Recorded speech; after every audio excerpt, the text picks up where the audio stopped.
Welcome back, guys. How are you? It's me, Hebot, your host of Toys in My Closet. And as you see here today in front of me, I have another Mondo Masters of the Universe figure. And these are 1/6 scale, which is the equivalent of 10 to 12 inches in scale, in height, based off the characters, of course.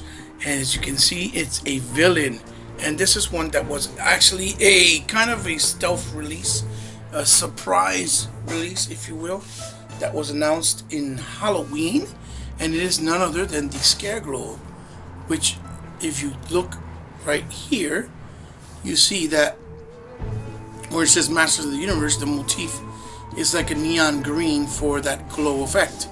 And this would be the front end of the Snake Mountain. The side of the Snake Mountain, which is basically the drawbridge with the lava pit in the back. The eerie demonic face or gargoyle face in the front of Snake Mountain.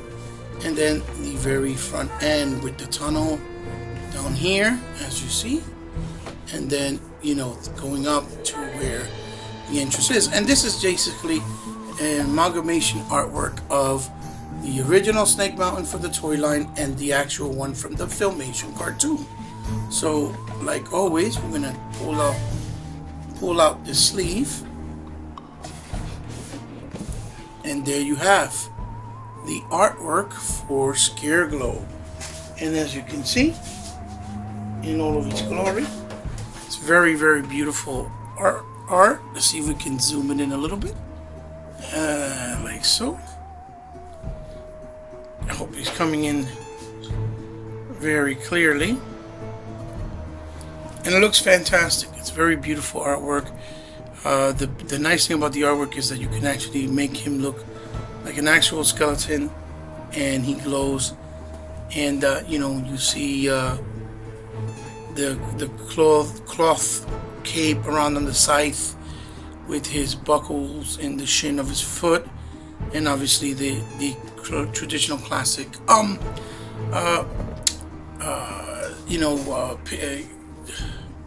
what you call a trunk cloth from the Master of the Universe as we know it. So when you turn it around here on the side, it says right there, as you can see, it says 1/6 scale collectible figure in the same neon green motif. Then this is really, really nice. The green motif of the crest of He-Man's chest and his harness, with the logo of Masters of the Universe, and then in the bottom, as you see here, it's a Scareglow, evil ghost of serves Skeletor, and then Mondo in the side. Really nice neon green that pops on the actual video. It looks like it's coming out as if it's only green, but it's actually neon green. And then on the other side, again, we have the 1/6 scale figure. So these all come in this window box that is a magnet that you pull to the side, as you can see, to display Scareglow in all of his glory inside the packaging. And as you can see, it looks really nice right there. And then when you turn them around this way, you'll see, bring them up closer, that over here it has the crest. And when you get it closer to the camera, you see it has a bio there, and the bio says, it's probably too small, but it says, in life, Newell was a shifty bounty hunter who spent years attempting to break into Castle Grayskull. In death, he was cursed and banished into the dimension of Infinita, forever chained to his past crimes.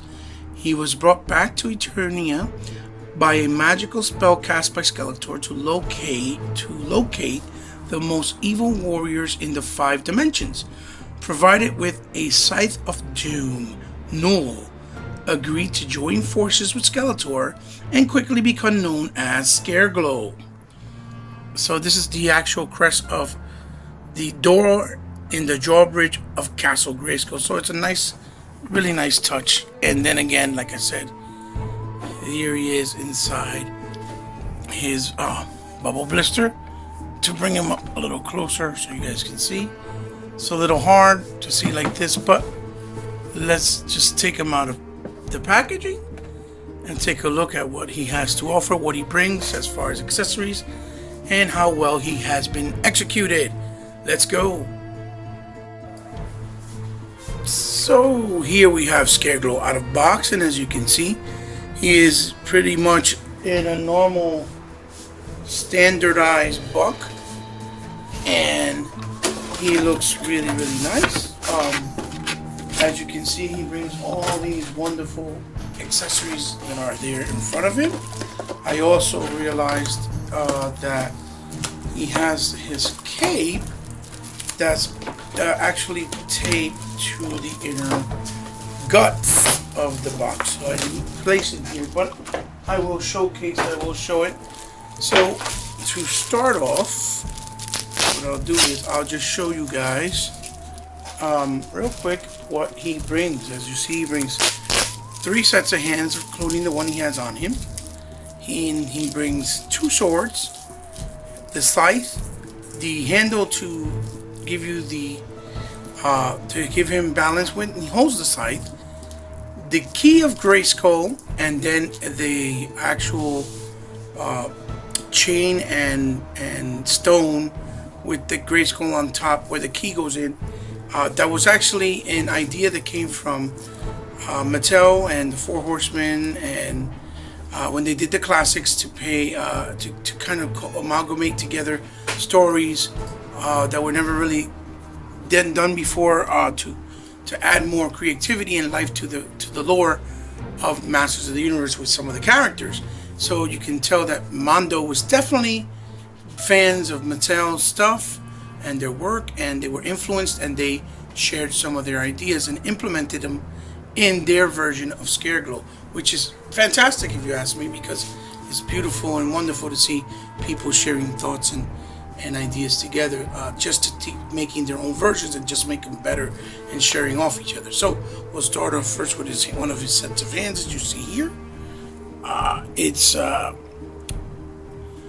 are 2 closed-fisted hands. What I'll do is I'll turn on this light. 2 closed-fisted hands, as you can see there. Done really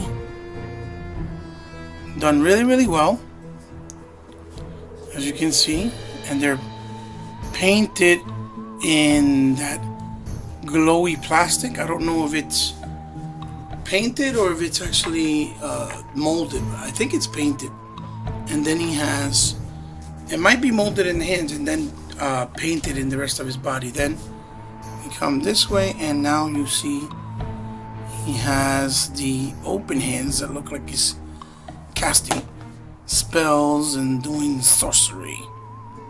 Done really well with the black and the kind of yellowy neon plastic, as you can see. Here is the bone for the handle for the scythe. Then we have the scythe itself. As you can see, they're really nice. Done really well, beautiful. It's supposed to be an axe when it's this way, and a scythe when it's the other way. It's like 2 weapons in one. And as you can see there, it has that really nice weathered bone and wooden look. It looks like a bunch of bones strapped together with leathery brown straps, which are a very creative idea, not like the traditional sense. And the bottom, it has a ram, it's face of a ram with a bone face made out of bones. This actually looks like the face of the skeletons that were in the 2000X Skeletor's army that he built with those white skeletons. That's what it looks like. So the scythe is there, very, very nice. And then he has two blades, like so, that were the same ones shared by him, by Skeletor. So I guess they wanted to give him the ability that he can dual wield. And if you notice, this is the bones look like the same neon look of his plastic. Nice silver metally on the blade, and then for that nice little extra touch that Mondo does, the straps on this of leather are in purple to match his purple motif. And again, this is the other one, comes with two, as you can see. There you go, that's the second one. And then he has the key. Let me bring it over like so. Here's the key. There it is in focus. With nice details of skull on it. And this is the key that opens up the door on the side to Grayskull. Which the story behind that is that when he died, here is the stone pillar, that he has to carry with him, with the Grayskull castle, the castle Grayskull molded on the top, which is done really, really nice. With the gunmetal on there with the blue, and then the real chain that in chrome that locks into his hand with this, bracket, or actually this lock or cuff. The story behind that is that he was cursed when he died to be able to carry the key to Grayskull to open it up and all of his secrets, but he is not able to open it because he's dead. But he can carry the key with him wherever he goes, but cannot open it, obviously, because he's cursed and he's dead. And then the Mondo traditional place with the M logo on the bottom, nothing on the top. I really wish they would have put like something that says Masters of the Universe on the top. I think it would have been a nice touch. But given the price already for these and all the stuff they give you, it's pretty, expensive, to say the least. So the last thing we're going to show you here, because I forgot to take it out in the beginning, which I didn't mean to, that was not my intent, is his purple iconic, here you go, his purple iconic, cape, which looks really beautiful and done really nice.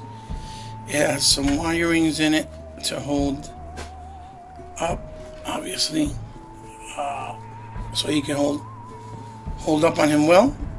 That's the top collar. Has a real chain that holds around him. That's satin purple, which is coming off like kind of, as you can see, I put it there. It's different color. That's the purple that it is right there. I guess because of the lighting is acting funny. And it is wired on the side and in the bottom. And then there's that satin black in the back. Really nice, as you can see the material. And I keep saying that these Mondo figures are up there in the quality and in the high-end level of a hot toy and a sideshow collectible, for actually a better and reasonable price.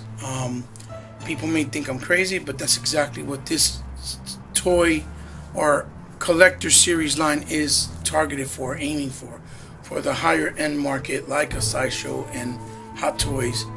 And and they're very, very, very good and well done. To be honest with you, I have some sideshows that the actual figure itself does not have the quality of what these figures feel like when you have them in hand. These feel sturdy, joints feel nice and tight, unlike some of the sideshow that they feel kind of lanky and weak. So the first thing we'll take a look at is at the Scareglow now is his face, obviously. Let's see if I can zoom it in. And it looks really menacing and scary with the red beady eyes inside. Really nicely done, the skeleton, as you see, and the details in the top. It's got the cracked skull there, going all across with the, the yellowish, greenish paint for the glowing look. Then you have here on his body, it's just a normal buck. It looks like, the Skeletor or He-Man buck.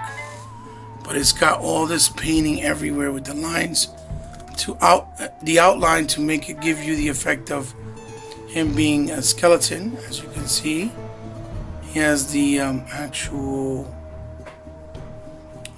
traditional classic shorts, loincloths, shorts of all the He-Mans, Masters of the Universe. I wish that they would have done it where it's drapes down, kind of tethered, give it a nicer tether effect. Like this, they look too clean to me personally. The nice paint on the thighs, and then the purple with silver metal, protective buckles on his shin, on his leg shin, and then his feet that look monstrous like Skeletor. Pretty basic, pretty nice. And then he has that nice metallic purple on the middle of the belt. So for articulation, he has a nice jaw articulation that closes and opens. He can look down this much. He can look up that much, not much, just slightly up. Then he can also look left and right, as you can see, and he can tilt. Really nice tilt, really nice. And this figure, compared to all the other ones, the joints feel really tight. I don't know if it's because the other ones had some tight issues, and they definitely addressed it, I can tell you that. There goes his hand, goes up that much on his shoulder, goes 180 degrees. He has a bicep swivel, and then he has a, let me see, it's a single hinge elbow, but that looks like a double when you look at the piece there. And then of course in his hands, he has a nice ball joint deeply implemented inside, where it almost looks like you can't really see it's hiding, which is a good thing. McFarlane, please, I hope you're seeing this. Then he has the ratchet ball that goes up and down, and then left and right. Now as far as the torso, as you can see there, in the torso area, he has a nice cut on the top that gives you left and right motion. It's very tight, sorry ladies and gentlemen. And then he has a waist swivel, as you can see. Then I'm trying to see if he does the no. He has kind of a left and right tilt, a little bit, not too much. On the top, not too much. You really can't crunch forward too much because it's tight. Like so.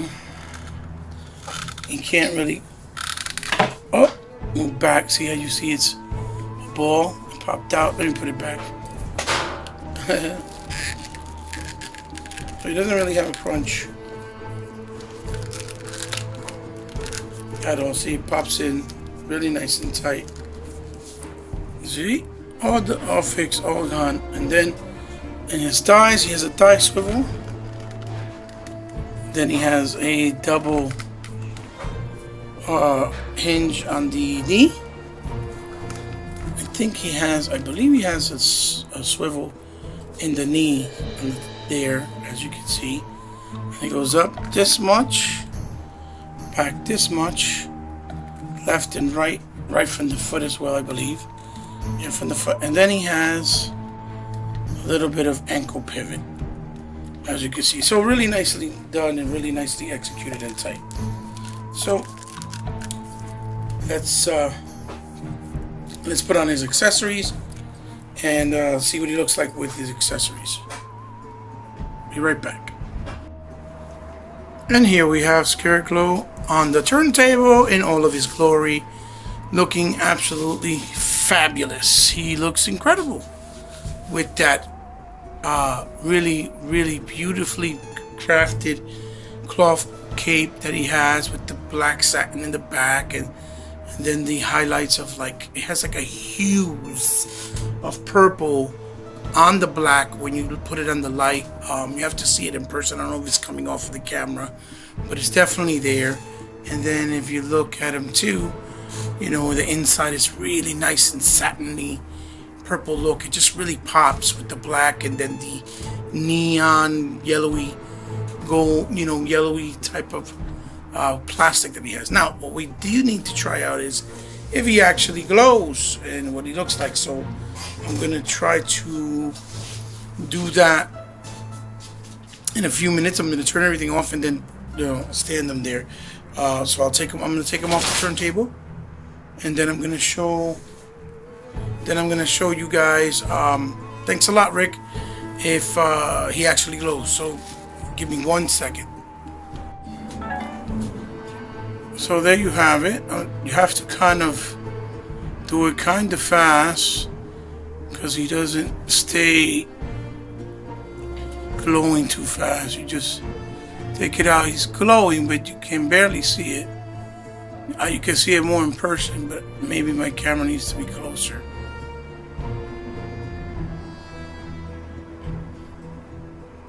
He's glowing. You see it there, but it's not too good. So there's so much for that. I tried, but I knew it was going to be hard to interpret it here on camera. So there it is. There's Scareglow.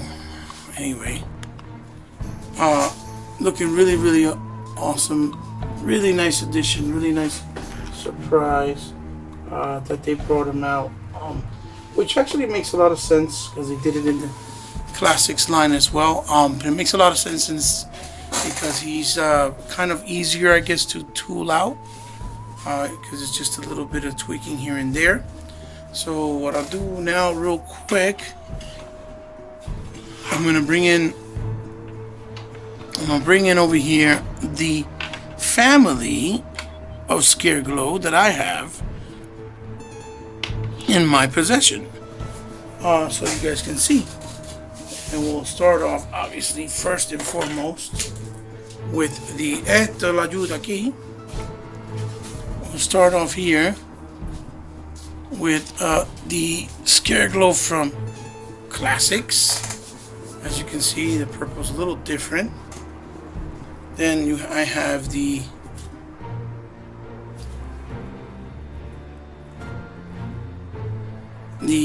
mini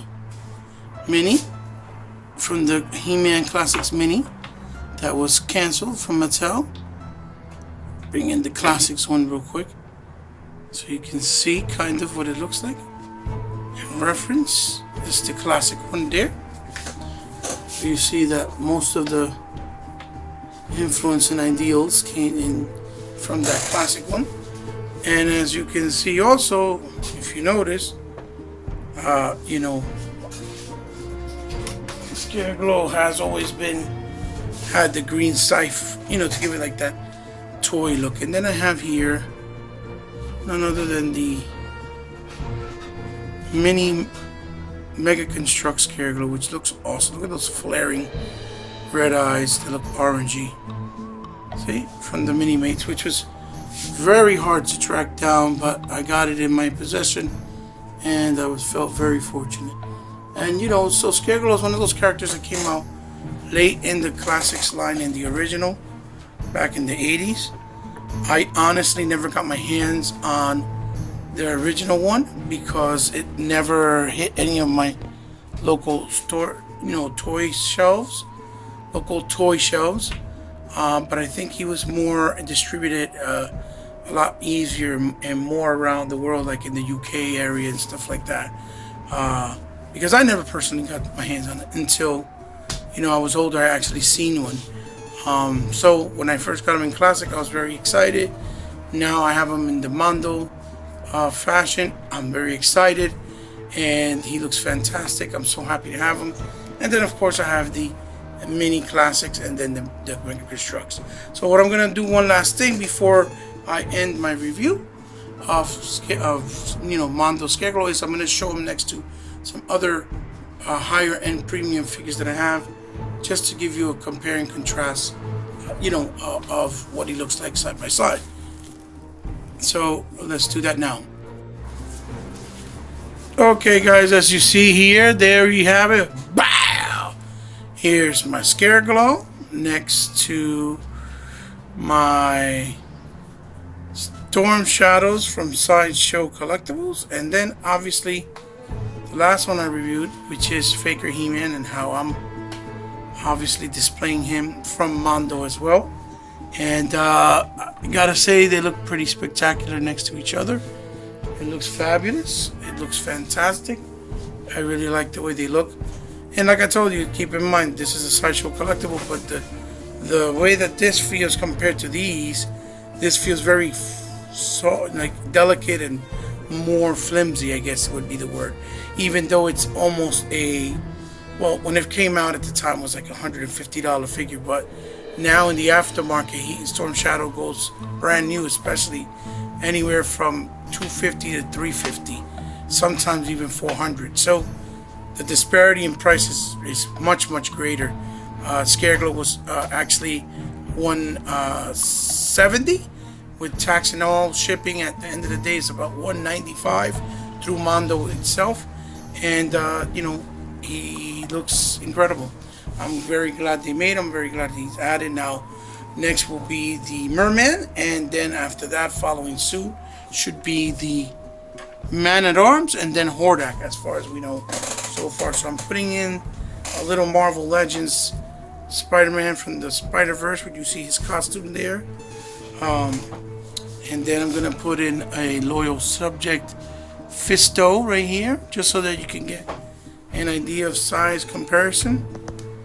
And then I'll put in here a Masters of the Universe Classics translucent King Grayskull that has the same kind of plastic that Scareglow has, as far as translucent and glowing plastic. And then last but certainly not least, I'll put in a Masters of the Universe 2000X He-Man. This is a Jungle, I think it's Jungle Safari He-Man. It's the only one I have out.